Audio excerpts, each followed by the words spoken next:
Awesome. I'm so excited to be on the stage of the 615, and I'm so excited to have you, Grace Asbury. Yes. I'm like, I want to make sure I said your name correctly you first. You definitely do, because so many people add like an H in there. And it's really, honestly, Ashbury? like growing up, my brother just closed on a condo, and they had to redo all the paperwork because they wrote it as Ashbury. They put an H. Just like, really? And it was like, what's going on? Why do people do this? Okay, so we have so much to get to today. You have a song that's doing really well right now called Saving You, Saved Me. Yes. Okay, now we're going to get to that, but I want to start with like your background in music, how you came to Nashville, because this podcast is about Nashville and pulling the curtains back of what it really takes to be here and do music, right? So we are going to get to that song, but I want to talk to you about your start. How did you start in music? Is it like in your family or? No, I mean, we're all really kind of like, well, my dad he sings a lot, but I would not say it's a family thing. Okay. I really kind of grew up just like wanted to be on Broadway when I was a little kid, always putting on performances, always singing all the time. And then as I grew up, it was very, in middle school, I did like the drama classes and very theatrical. I had the monologues like set. I did the 5th grade play. I like auditioned for Dorothy. So I didn't get it, but I got a call back. So there you go. I mean, you're in Nashville now, so I think you're doing pretty good. Anytime there was like a talent show, I was there. And then when I got to high school, I got just kind of like fell into the normal like student athlete, played basketball, rode horses. But anytime, like I was in chorus, I'd audition for every single solo. Anytime there's a talent show, anytime there was anything like I could sing at, I would. And we had chapel because I went to like a Christian high school. So I would be like, can I sing in chapel? And every now and then I'd send in a song and they were like, can't sing that song. And I'm like, okay, well, just like have like how old were you? How old were you like when this 15, happening? So it's like, or 16. So, it's just like songs that are popular. Sure. And they're like, can't really sing about that. I'm like, no, that's fair. It's a good argument. So you're like trying to find songs. You're singing Sexy Red at the choir. They're like, no, it's not good. Yeah. They're like, we're in chapel. It's like, oh, okay.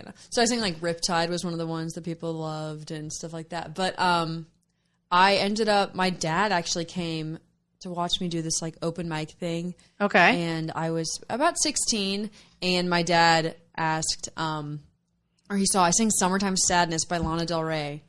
And he walked up to me and was just like, I think you maybe should think about like wanting to do this. Oh, wow. I love that your really, dad was in for it. Yeah. He was super like pushing because at that time I was like, I'm so busy. Like I have school, I have horses, you have friends, but it was social so life. Ingrained in me to like anytime I could sing, I wanted to sing. And I was writing songs at 14. So like in going on, but it just felt like it was like another thing, and there were so many things, and my dad wanted me to pick up an instrument. And so about after a week after he'd said that, I decided to not play basketball my senior year.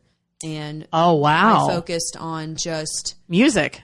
And like I still rode horses because I was like, I'm not giving them both. And that's a good like escape for me just from the world. But I picked up guitar and piano my senior year. I learned to play that whole year. And that was really when I like dove in. I started taking vocal lessons. And then I met Mama Jan Smith, who's in Atlanta, Georgia, big vocal coach.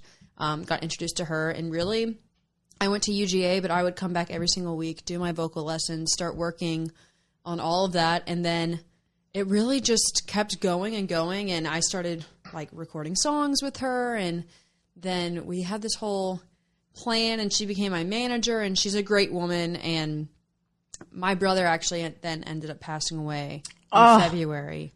I'm so sorry to hear that. That's tough. It was hard. It was just such a crazy time because that's when, like February of 2020, he died, and then I came home, and then COVID happened. Oh God! What the hell is going? What is life? Right? Literally, it's crazy to really think about COVID right now, just because it's like 4 years past, and you're just like, we're back to normal, or whatever normal is now, right?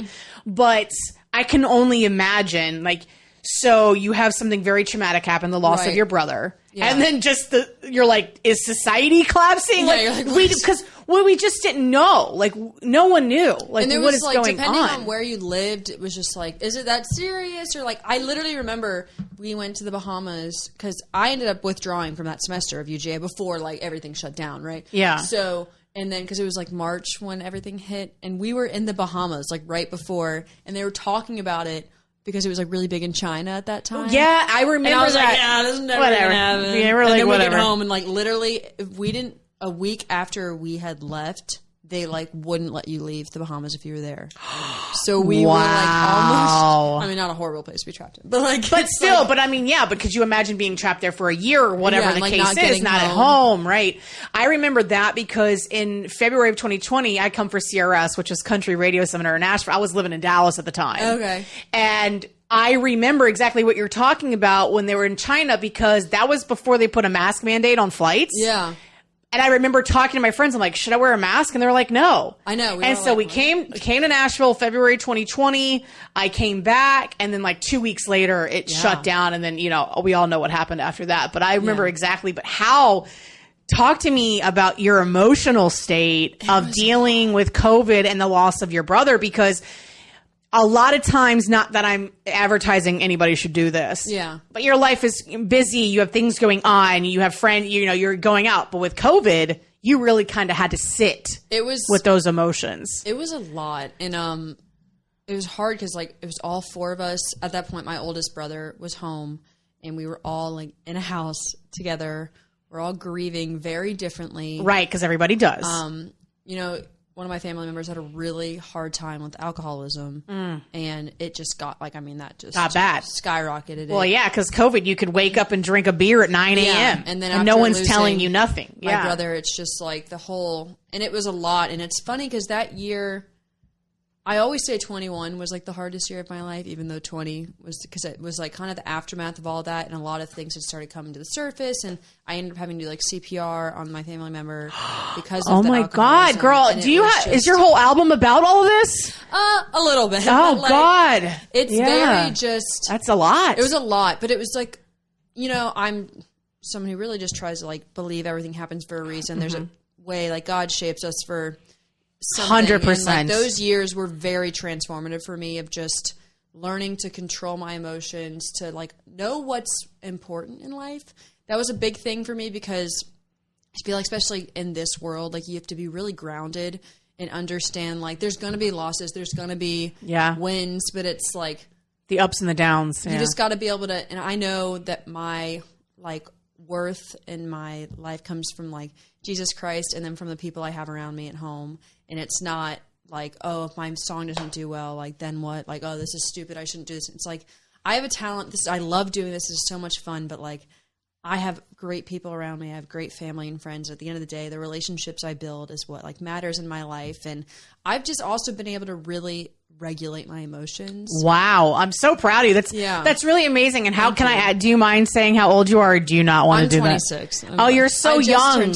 Well, I'm just saying, you're so young to know that. So I love that, because from my life, we don't have time for that podcast, but I didn't start realizing that I needed to kind of regulate my emotions or regulate the trauma I went through as a child till in my 30s. Yeah. So that's amazing that you're just even that aware at like, your age. Thank you. And that's why I just feel like it was almost, you know, I never really try to read into too much, because I don't know the reason that anything happens, but it's like felt like those years really shaped me to push me here, because when I made that decision to come to Nashville, to move to Nashville, which was when? Which was the end of 21. So in 21, I started playing again in Atlanta. Like, things started to open. Yep. And I was really playing a lot of places in Atlanta. I co-headlined the Buckhead Theater. Oh, wow. I was doing like really awesome stuff. But then it just got kind of like it was like, where do I go from here kind of thing. Felt like in no man's land. But I met my boyfriend at that time, and he ended up a year later. So 2022,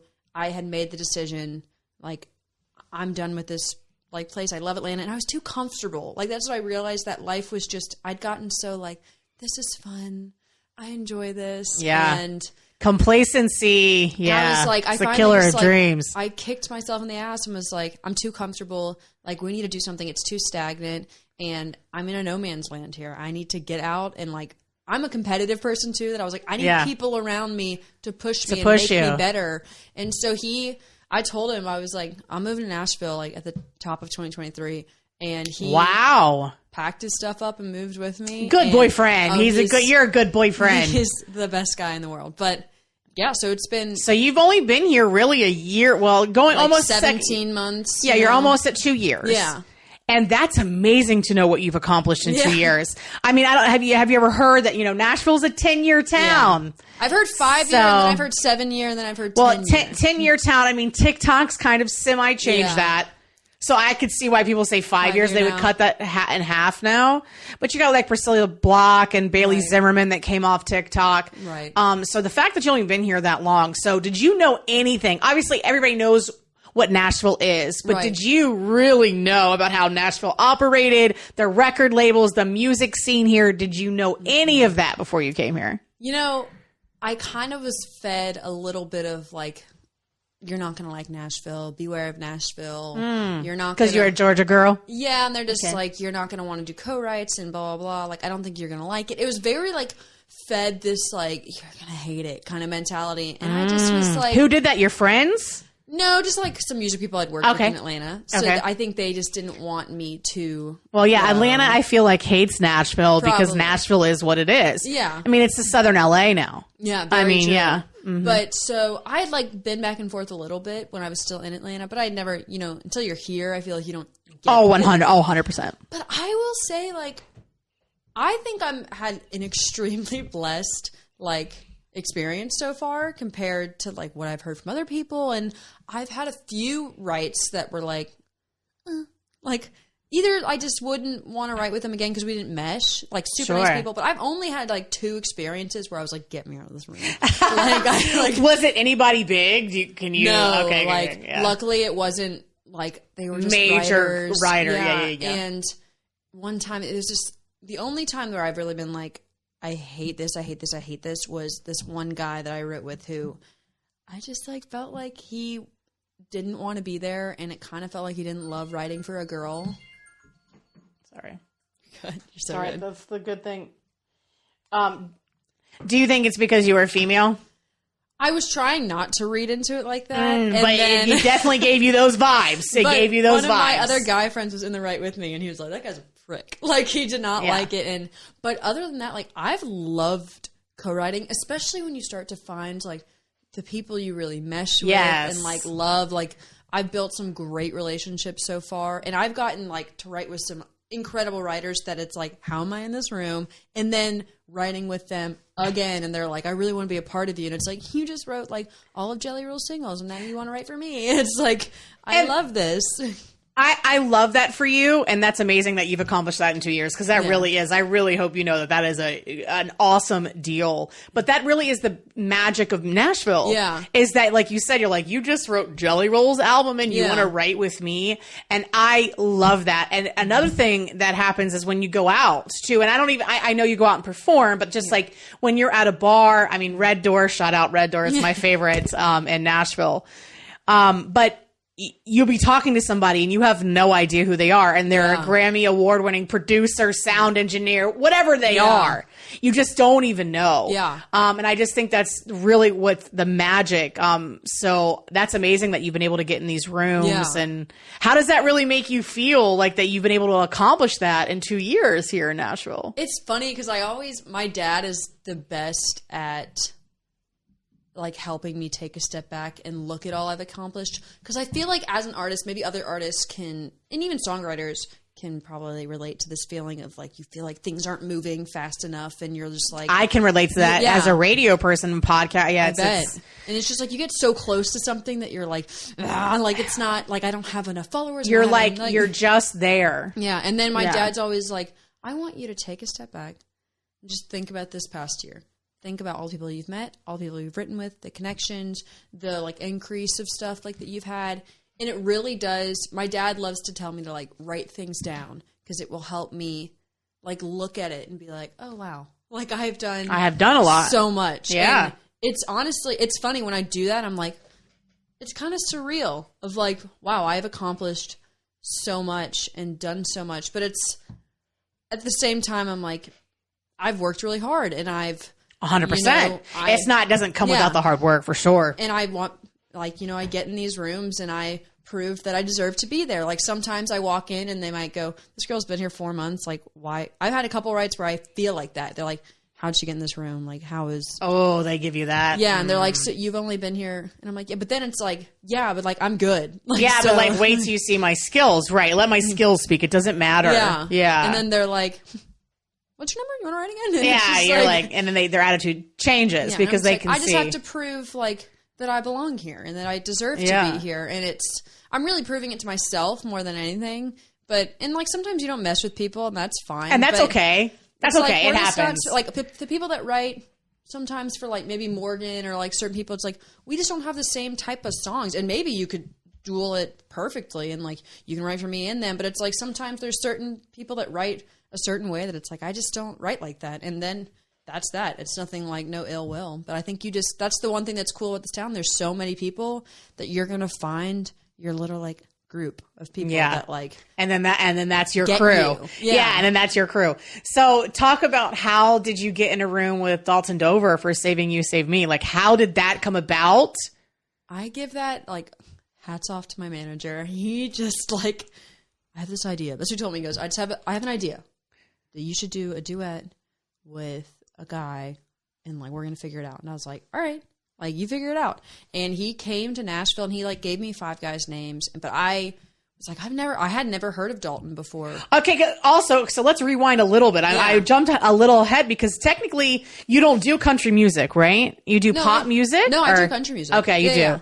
You just hadn't heard of Dalton Dover because he's a Georgia guy too. Yeah. I think I just like, sometimes I get so narrowed in on like my career that I just I get that. But I hadn't heard, like I'd heard of him, but I just hadn't listened to really any of his music. And I was he's like, so good. Oh my God, he's so good. Like, so good. I heard his voice and I texted my manager and said, Dalton is the guy. And he was like, okay, I totally agree. I was like, his voice is insane. And my manager came into Nashville and he was talking to Jim Catino, who's Dalton's like management publishing, and they were all for it. And they sent Dalton my music and everything like that. And he was like, oh, hell yeah. Like, I want to sing with this girl. And so we were being pitched songs and duets, but nothing was like sticking for us. Yeah. So we decided to like write our own song, and we got Marty Dodson into a room, the female, and Tommy Carlos, and we all just like got it together at Sony and wrote this incredible song. Hats off to Dalton because he came up with the title. He walked in and was like, I got an idea.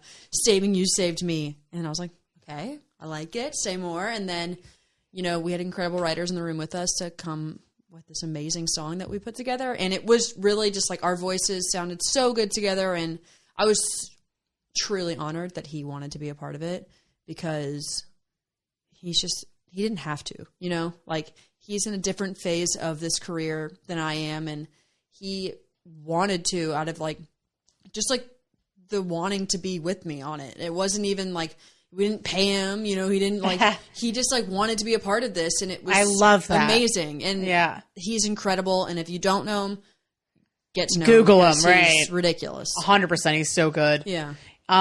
So in that writing session, how long did it take for the concept of the song to come about? Once he walked, cause he was like driving from Georgia and he hit like a little bit of traffic. So he was like 10 minutes behind. And when he walked in, because it was us kind of throwing out ideas, like me, Marty, and Tommy. Right, you know, brainstorming. I'm like, well, I had this idea, and I had like some lyrics that I was like, these aren't like titles, but I have these lyrics. Like I had the "You Take the Weight Off My Shoulders" and like those kind of lines, and we were like, oh, that's really cool. But then when he walked in and said that to me, like about the Saving You Saved Me, I like jumped at it.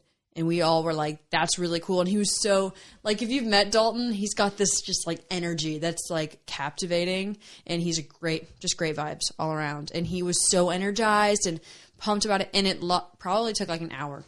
Like, wow. Like, it just, like, because I, like, a lot of the lyrics that I had fit so well with this whole concept. And it really resonated with me, too, because I could relate to that song so much. So if I think both of us were just, like, this song resonates with us and we can just like go. So it was really quick, but it was awesome. And you recorded that here in Nashville? We did, yeah. What studio Because there's so many like iconic studios here. Yeah, I actually record with Mark Siegel. Okay.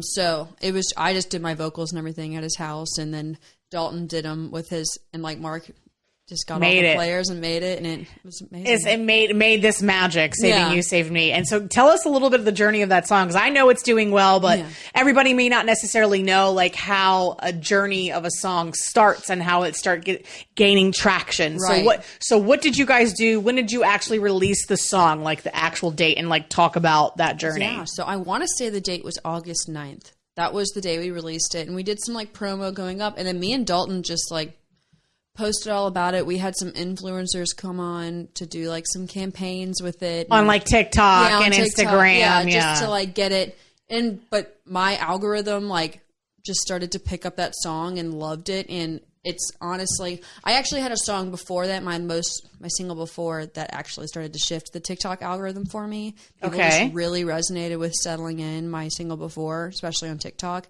And it was my first post that kind of went like started to go.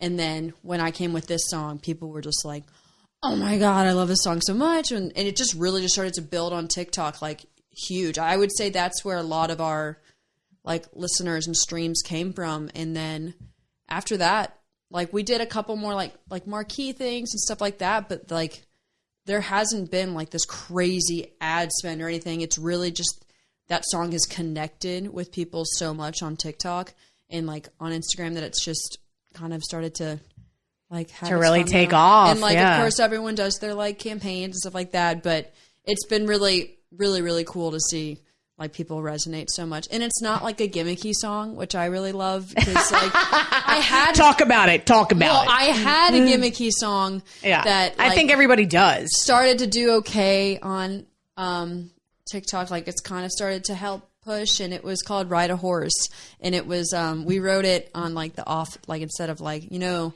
save a horse, ride a cowboy. Like, so we did it was like, can't save a cowboy, ride a horse. Like it was like, oh, I love that. Fun. Like it's a super fun song. Yeah. But it was just like, it's like gimmicky, it like fits, you know, you're pulling from another song. So it was just amazing to feel like these two songs that started to shift were original, and they were like very authentic to me. Like I was like, you're stepping into like a part of my world when you like listen to these songs, and it just felt like these are good songs that people like they feel them. And it was just really nice to be like, okay, like this is like people are liking this, and it's not just because it's like, oh, that's like the other song, you know, that's like the Save a Horse. So it's really, really been awesome to see. And like that's where I think a lot of my like passion and joy for this has come from 100%.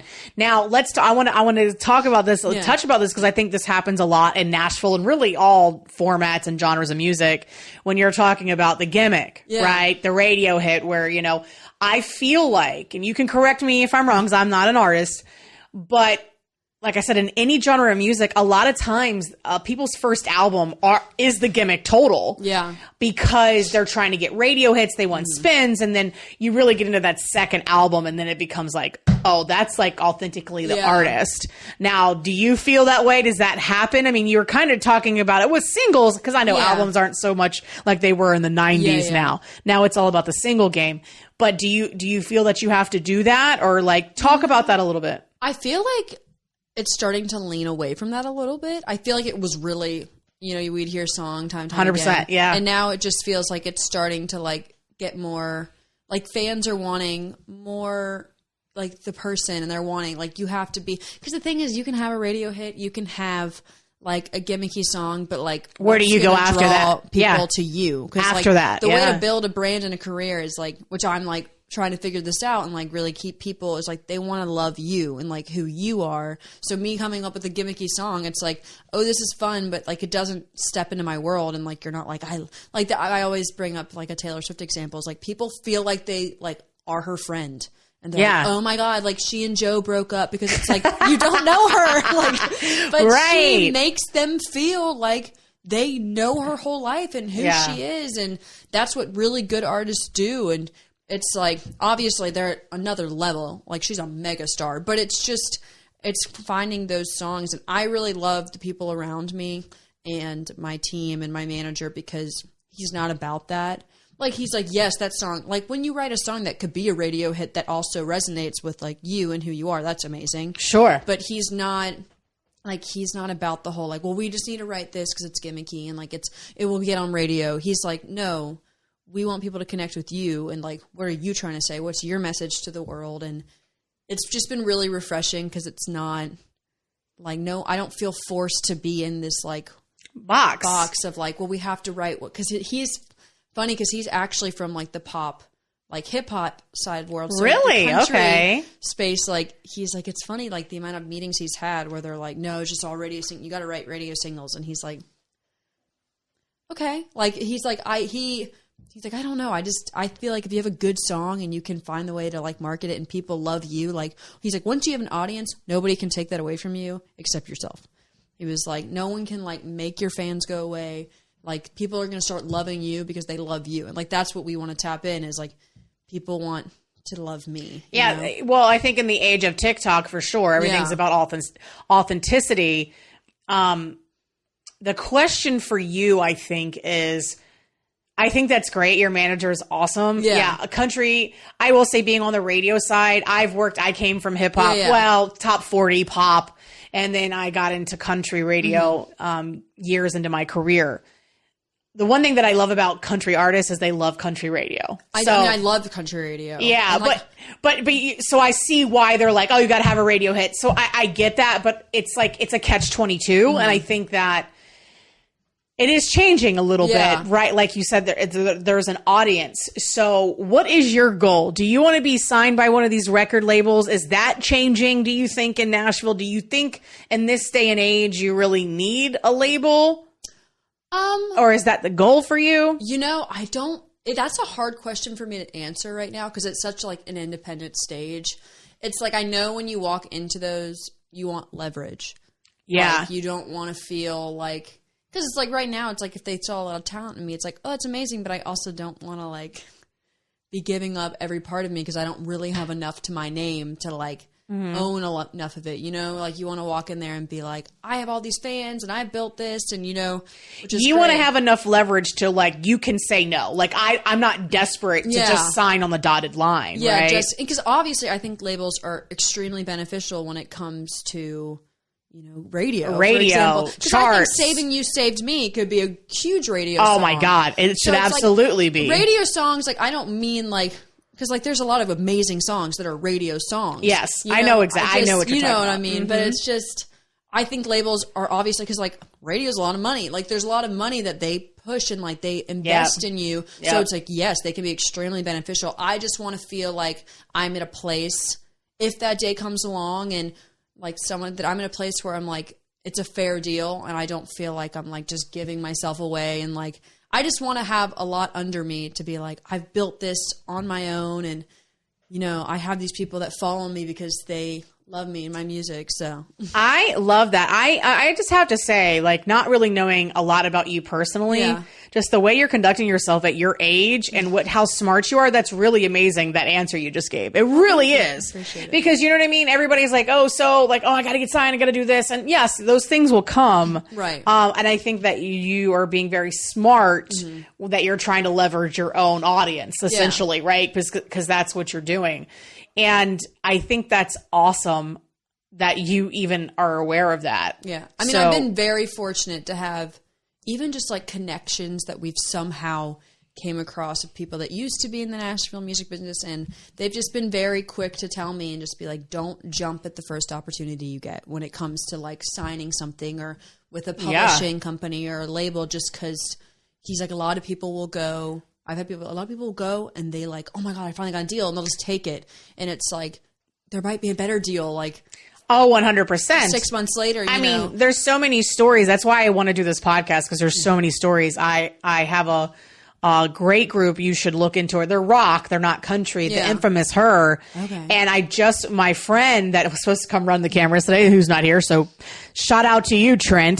Anyways, he asked me, he said, hey, do you want to come to the show with me to the Basement East? And I was like, yeah, he's like, we're going to go see my friend's band. Another reason why Nashville's so amazing, because it's just all the genres are here, by the way. Yeah. I'm in country radio and I love country, but all the genres are here. Yeah.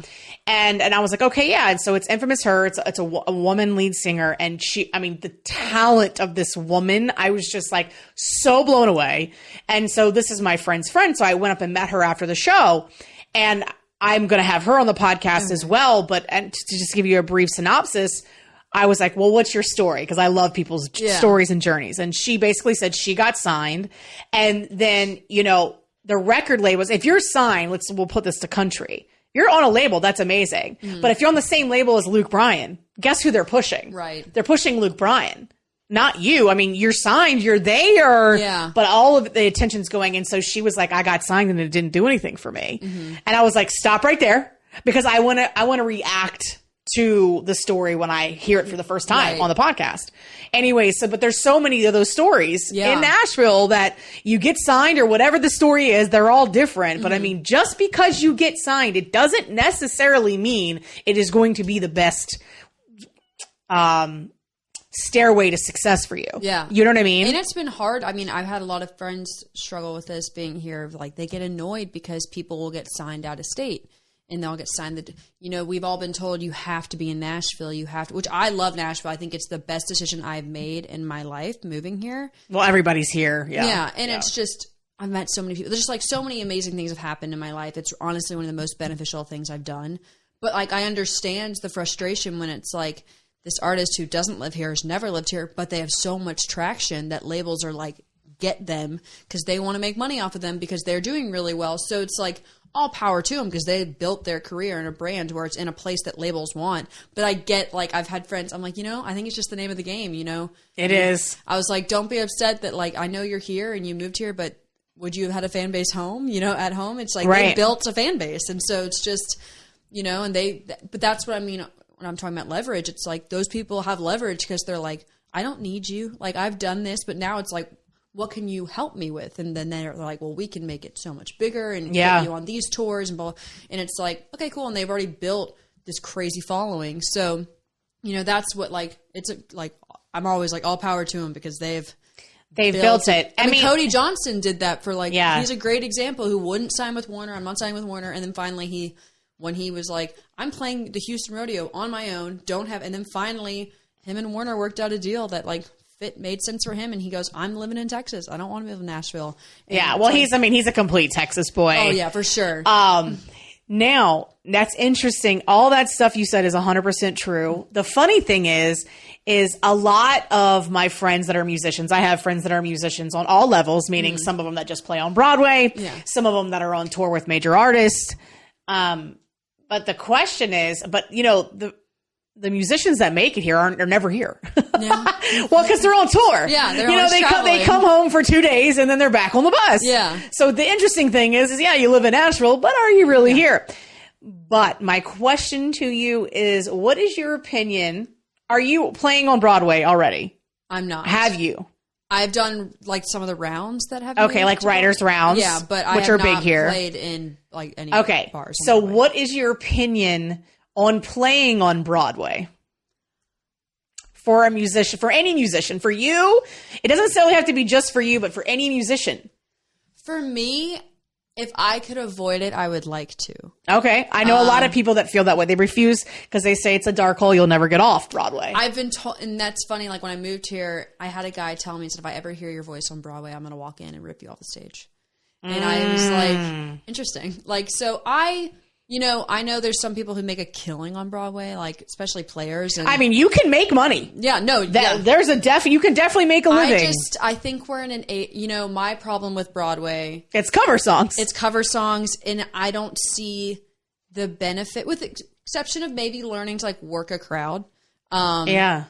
But I'm like, what, a bunch of drunk people that just want to hear you sing Morgan Luke Wallen? Yeah, right. So... I think there's might be some things that are beneficial, but it was funny. I had somebody tell that I think you could learn how to work a crowd and be a better performer. He goes, but just don't tell anyone that you're playing. And I was like, oh, what? What's the point? What? But it's funny because it's just, I think too, the sad thing is the tourists that come, they don't appreciate the people on that stage and the people that are artists and that work hard. 100%. There's an occasion, a very rare occasion. Yeah. I would say maybe 1% that they'll ask, hey, where do the locals go see people play? Yeah. Occasionally, but 95% of them want to go on Broadway. And, cool. It's a tourist, it's Nash Vegas, whatever. Cool, go there's see it. There's a bunch of live music everywhere, Oh, 100%. But you're right. It literally is. That's why I say I have friends that said, I will never play on Broadway. I'll never do it. Now, we're talking 20 years ago. Mm-hmm. A lot of people came off. Dierks Bentley came off. Jason Aldean. But this was 20 years ago. This is before TikTok. This is before Nashville was the cool place to be. Yeah. And so I don't think that's a wrong opinion to have because it's just, I know my voice is probably it is. My voice is my number one ability. I know that it's the top thing I have out of anything I do. My vocal ability, I believe, is my number one thing. And I don't want to go sing for 4 hours a night or 8 hours a day and just wreck it. And I'm in a very blessed position that I don't have to go do that and go. But it's so funny. I actually saw this TikTok the other day of this girl talking about how they had a guy walk up to her at the bar and she was working and she said, he looked at her and he goes, you know what I love about Nashville? That all these musicians play on Broadway and they know they're not going to make any money doing it, but they just do it because they love music. And she looked right at him. She goes, nobody plays on Broadway just because they love music. Everybody on Broadway wants to get off Broadway. And it's there might be some people who enjoy it, but it's so true. And I feel that's kind of the insult a little bit from the outside world of the music world in general. It's just oh, they just do it because they love music. It's we do love music, but I have to make a living. We want more than this. Some of us want to be, it's funny. It's I've always said, my dad loves for me to be tell people what you really do and tell them what, because random people come that my dad knows from years ago. And I'm oh, the look you get when you're I'm a country singer. And they're oh, okay. Sure. Okay. Yeah. And you're it's so funny, but then they'll, on the other side, they'll be Garth Brooks, was here for years and worked so hard. And look at him now. And it's amazing what he accomplished. I'm I bet though, when he was trying as hard as you probably scoffed at him, oh, okay. Who is this guy? Yeah. So it's just interesting that there's this perception. We actually had friends, from back home that asked my boyfriend, they go, do you think you're going to get to play it Jason Aldean's one day? And I was not Jason Aldean. I go, that's not the dream. They were that would be sick. And I was maybe the Ryman. It was just so funny. They were one day, and we started laughing, and my boyfriend was oh my gosh, I hope that's not where we end up. Yeah, right. That's where we our peak. Yeah, because if you live here, you're God. You're oh my God. But it's funny that it's that's because what Broadway, you're right, 20 years ago when I was 6, you know, it's Broadway was original music, having fun. And that's why it's cool that Whiskey Jam moved back down and they're trying to... Oh, you love that move? You love that move that they went to Dierks Bentley. I know it was a financial reason why they did it. I don't know if I actually played recently. And did you? You played Whiskey Jam, which is amazing. Amazing. So the honor was great. And I want to go back whenever they'll take me. I wish I could have played it, because it was still at Winners. When it was, when I moved here. And it's I wish I could have played, because so many people played there. And it was when it felt, the only argument I have against it is just, I feel the community is not as amazing as it was. Well, yeah. Well, that as a local, right? We're not even going to talk that I work in radio or any of that. As a local, Whiskey Jam is iconic. Mm-hmm. Okay. It's been here for 20 years. I mean, this is what really makes, again, another thing that makes Nashville so magical. Yeah. You get to see a Morgan Wallen, a Chris Stapleton play, a Luke Combs way back in the day, play Whiskey Jam, and 2 years, 3 years, the next year doesn't matter. Look who they are. Right. So that's amazing. But the locals, as a consumer of Whiskey Jam, they thought that was theirs because Broadway is for the tourists. Mm-hmm. Okay. Whiskey Jam was for the locals. Yeah. And so when it moved from Midtown to Broadway, it just upset a lot of people. It was I don't want to go park and have to pay to park and go downtown and deal with the woo girls. Now, when they have it at Skydeck, I love that. Yeah. I just went to the Brooks and Dunn last week when we were supposed to do the podcast. Amazing. Yeah. Whiskey Jam's still iconic. I just think that the locals don't want to go downtown to watch it. Of course, I love it and I want it to continue because it's iconic and artists like you should be showcasing at Whiskey Jam. Just as a consumer and the audience, I'm do I really want to go to Dierks Bentley's? Yeah. And it was like it's a different feel. It is, and it was like such an honor to play. Like I take me back whenever, but I remember the first time I went down there when it moved, and they hadn't like separated the doors yet.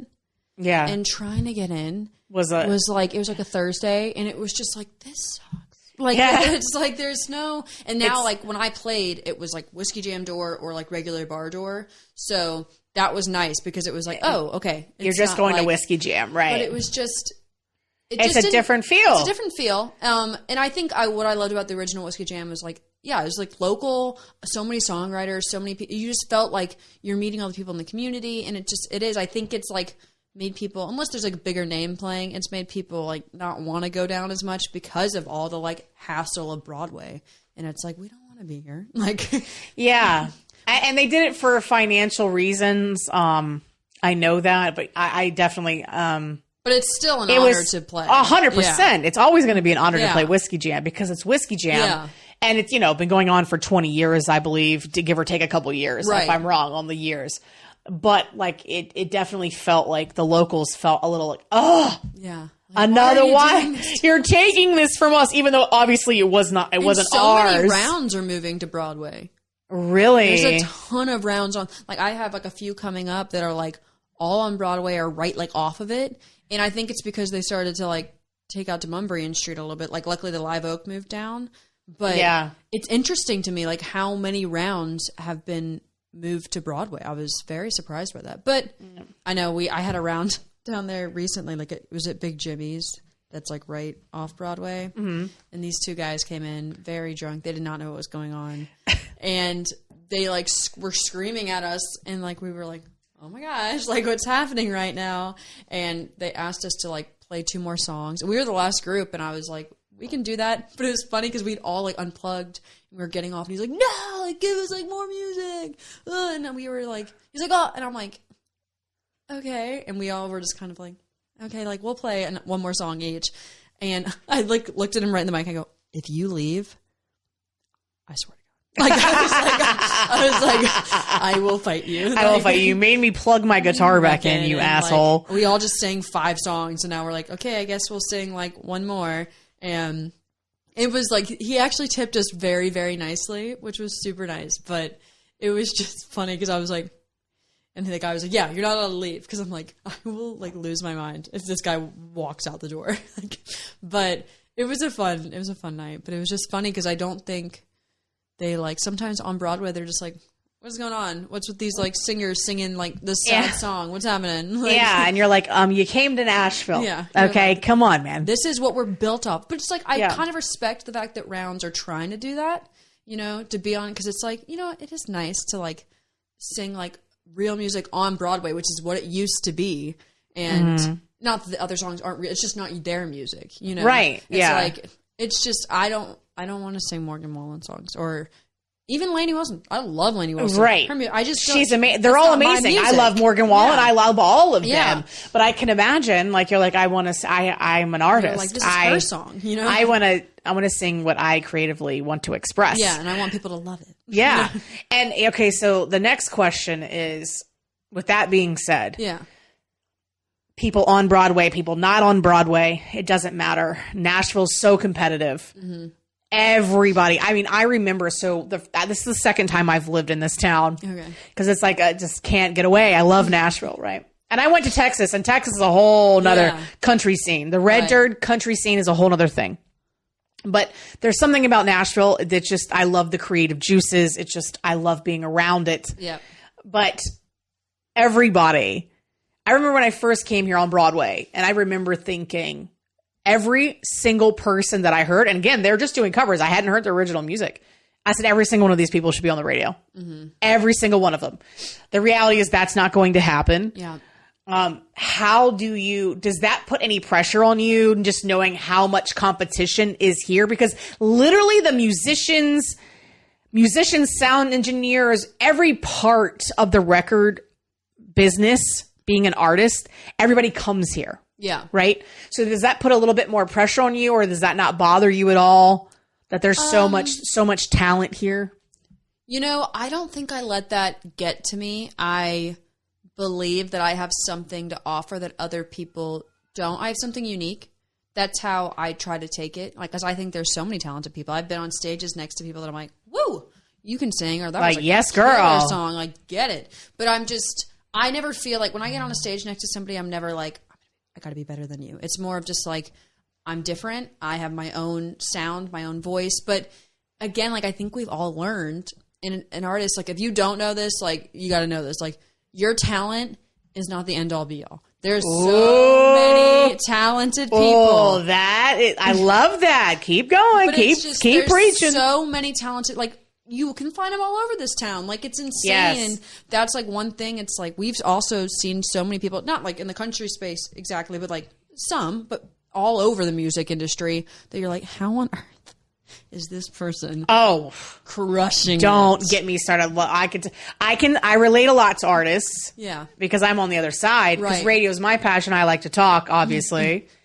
But the same thing in radio. You're like, that's the person that's on 150 stations. Yeah, you're like, there's no personality there. Yeah. Why are, but that's a part of the business. Yeah. It's part of it. And like, especially with artists, it's like, I respect so many people of just, that's why like your brand and your message and having people connect with you is so important, because you can have a killer voice. You can be like the most talented guitar player, but if people don't feel like they can like connect or get behind you, then you're never going to build a brand. And that's the biggest thing is like, if I can't get people to connect with me and my music and feel like they like really love me and who I am and what I'm doing, then like, yeah, I might have an amazing voice or write great songs, but like if they're not connecting with people, then like it doesn't mean anything at the end of the day. So love that. You're dropping a whole bunch of gems here. I mean, it means like everyone has their own level too of like, what's your limit? What's your level of success? How far do you want to get? So,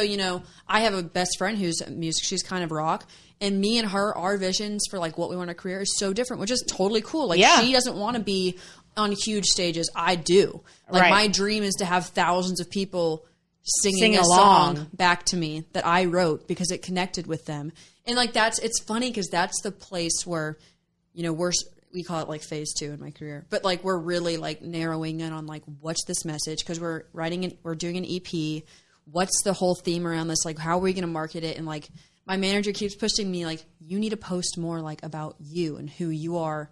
He's like, your music. I like tells this it. guy. I know, I love him. But it's so funny because it's so like unnatural to me. Like on TikTok, I'm like, like, I can make TikToks and stuff like that, but it's like I'm really having to tap in because I'm such like a personal person. I like to talk to people. Like if you sat me in a room with people, like we're all gonna be friends. I'm gonna like, but like you put like a phone and I'm like, hey. well, that I love that you're talking about that.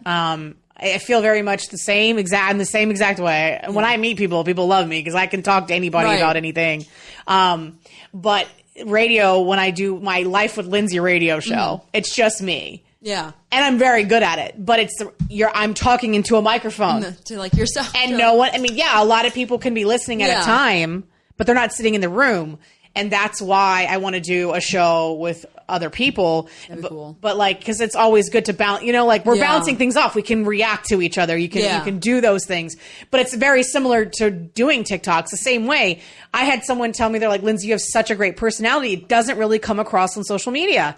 And I'm like, well, it's because I'm looking at my phone and no one is actually in front of me. You're like, how do I relate to this? So I was like, I'm just going to have to stop posting shit and just post my podcast. Because that's really where I like to shine, because I can talk back and forth to somebody. But I completely understand that. Yeah, and we discussed that with me of like, especially with the EP, we have like a really cool idea with it, and we were talking about like, because it would really make sense to have like this, somebody come in and me talk to him, and it's like, it would allow me to be more like personable and like shine, because it's like, and it's hard too with TikTok, because sometimes you'll like do something that you think is funny, and then you watch it, or you watch it and you're like, I can't post that. Yeah, you're like, no. You're like, I just need to post it. Like, who cares? And like, if it doesn't do well, you can just private it or something. Or delete it, whatever. It's like, but it's just, it is, and it's funny. I think Nate Smith like posted something about how he's so tired of like, he did.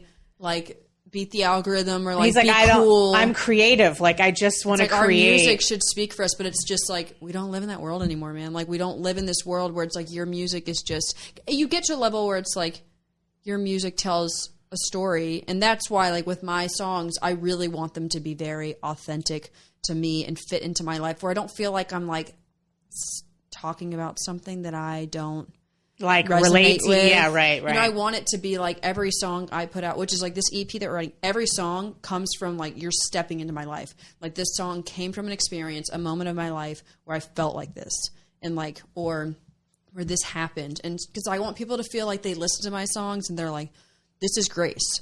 It's not like, oh, this is some song, like, is the Ride a Horse song, like, it's fun, like, I don't, like, it's just like, woo, like, I have one single, Honest Man, at the beginning of the year, that I don't resonate with, and, like, I love the song, but I have my one boyfriend, or he's my one boyfriend. Oh, like, whoa. Like, just kidding. I know what you meant there, but it just came out that way. I had, like, a high school boyfriend, and he's my one, like, real boyfriend I've had. Yeah, like, I get it. I get it. I'm like, he's been like the most faithful, amazing man. Like, I'm gonna marry this guy. I love him so much. And it's just like, I wrote Honest Man, and it's a super catchy song, super killer. I don't resonate with it but I love the song, but it's just not like my message to share, but it's a really, really cool, angsty song. And that's through this year, kind of through my music, you can see the shift of like when it started to become more authentic and real to me. And we started to find my pocket of like, this is my sound. This is who I am. And like, I think we're really like Saving You, Save Me, just like honed in on it. And when I wrote Settling In, that's kind of like in my own brain, I decided like, I want every song I released, everything, because it resonated so much on TikTok that I was like, people are resonating with like me and like my feelings. And this song came from a very real, raw place. And it's like, I want that. Like, I want to be able to put myself out there. And I know that comes with having to talk about myself and having to talk about my personal life, which is fine. I have no secrets, but like, at least right now, as of age 26, I get crazy. But like, I don't know. I really shifted in my mind to be like, you know what? I want people to relate with me and have like, feel like they get to know me, like, and that every song you hear from me is real. And it's not like something I made up or a story that I made up. And I love storytelling songs. I think Carrie Underwood has like crushed it with storytelling songs when it comes to like Blown Away, Jesus Take the Wheel. Like, it's amazing. But that's like one thing where I was like, I love that, but she did that. And it was incredible. And that's her thing. And that's her thing. Right. I want to be my thing. And like, I want people to be like, and I think Lainey does a really cool job of like being very authentic to who she is. And you feel like, you know, Lainey, you know, like, you're like, oh, she's like so genuine. She's like, I've so never met genuine. her, yeah. And I can't wait to one day.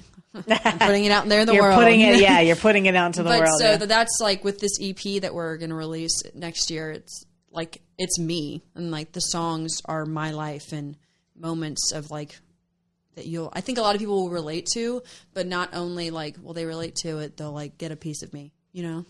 I love that. So my next question, and I think you kind of answered it in what you said. So I'm going to kind of switch my question to you slightly. Because the question is, what would your advice be to someone coming into Nashville, you know, being new to Nashville and new to the scene?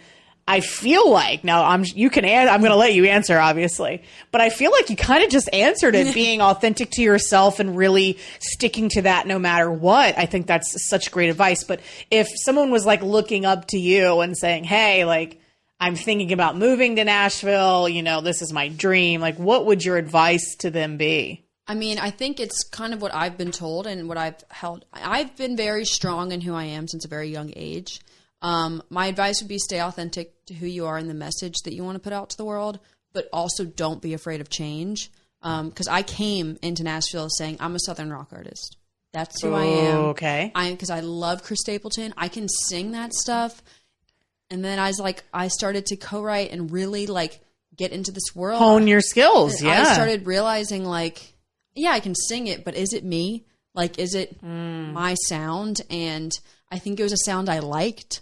And I love Chris Stapleton is my favorite artist. I think I loved him and I loved the sound of Southern rock and the real music. And, you know, there's no pop elements. It's just like raw, like musicians and instruments. And I love it. But as I kept going and writing and really like figuring out like, who am I? What's my message? I started to shift and like, I realized I am a little more pop country and I have more like popish elements, but I am a country singer, and so that's kind of, but I never have like swayed off. It's never felt like this is like crazy. This doesn't sound anything like me. It's always felt authentic to like me and my sound. Like if you started like putting me out there with like a Sabrina Carpenter bubblegum, like that sounds so insulting. She's not bubblegum pop. I love Sabrina Carpenter. No, I know what I know what you meant there. She's just like very pop. I think I'm a huge Sabrina fan. I listen to her music all the time in the gym. It pops. But like, I'm just like, if you started pushing that sound on me, I would push back and be like, well, I'm not that, like, and I'm not trap. Like, so, but it's just, I think it's very important to be able to kind of like, especially if you want to be successful, you need to be able to shift and you need to be able to like move, but never, I've kind of always said like my line's here and I'm able to do this. But the biggest thing is my message is not going to be messed with. I've been very adamant about drinking songs. I won't sing. I do not sing about drinking and partying, and I don't. It's just because I've grown up with alcoholism, and I've seen the dark side of that. Yeah, it affects you and very. I'll have a drinking we have a song on the EP that's called "Empty Bottles," and it's a very like hopeful, powerful. It's a heavy song, but it fits with me very well, and it's like a very it's an inspiring song, but it's real about my life. And I just am like, I will push. I learned to find my voice and writes, and just like, I'm not going to sing about drinking and getting over a guy. It's just not a message I want to put out, just because I've seen the effects of drinking because of grief or sadness. And it's just whatever it may be. Yeah. And it's just like, I just don't want that to be my platform. And there's other people doing that. Like there's other people that are singing. Like I got pitched a song that was an incredible song. And I just was just like, but it's not it's not my message. Like it's somebody else's, and they're going to crush that song. Cause it's it's called, I can't remember who wrote it, but it's called like turning wine into water. No, I'm turning water into wine. No, it's wine into water. Wine into water. It's supposed to be like basically kind of like the opposite. My drinking's going to turn into tears. Was kind of the okay. Super like well written song. I was like, dang, this is it's a song that I would turn on the radio and I'd be like, this is a killer song, but it just wasn't my song, and that's how I felt. And so that's really what I would just be like. Stay true to who you are and the message you want to put out to the world, but don't be afraid to like try different things and sounds and see grow. Where it resonates. Yeah. I've grown so much through this year and a half of being here, and who knows, my sound could shift a little bit more. Like, and I'm just willing to try things, but just know whether or not it's me, And the biggest thing is my message of just like, no, I won't sing about that, or like, oh, this is like fits me. And that's why it's so cool when you find writers and you start to really resonate, because they get you, and you're just like, you find your people that like know what you're trying to do. So. I love that so much. So Saving You Saved Me. It's out now. You can find it. Drop your Instagram page, your social media pages, so people can find you. I am Grace Asbury Music on everything. So Instagram, TikTok, X/Twitter, whatever it is now. Whatever it is now, who knows? Facebook. I don't tweet that much. I should. I have some amazing, funny comments that I should throw on there, but I don't. But you can find me anywhere streaming. Grace Asbury. I have a new single coming out. Okay, October 29th. Okay, next Tuesday. I don't know. This is going to release. So yeah, right. Maybe not next Tuesday. October 29th is when it dropped. Yeah. But it's called Holy Road. And it's kind of a great, fun, lifting song for the end of the year to kind of like close out the year for me. So I'm very excited about that song. Do you have any performances coming up? I have some rounds in December coming up. These are next year, but I have some few dates on, we're working on a whole, we're going to play all next year. So you're going to get a lot of dates coming from me. Okay. Have some dates with Josh Turner. Oh, wow. That's big. Yeah, that's big. That's more like March, April. But right now it's really just rounds. So you can catch me around town Nashville. I will post about it. So if you want to see me or girl, follow you on Instagram, Twitter, X, whatever it is. Yeah. And then you can find out when she's going to be playing after her new single drops, October 29th. Well, I want to thank you so much for coming to spend your time with me. I've learned so much about you, and I love your voice. It's so great. And I just think you're just, you got a really good head on your shoulders. Thank you. And I think you're going to have a good go here in Nashville. Thank you. I appreciate it. And I I'm so honored that you had me come, and I really appreciate you having me. So thank you so much. All right. Hold on. I have to do a clap again. and then that's it. Awesome.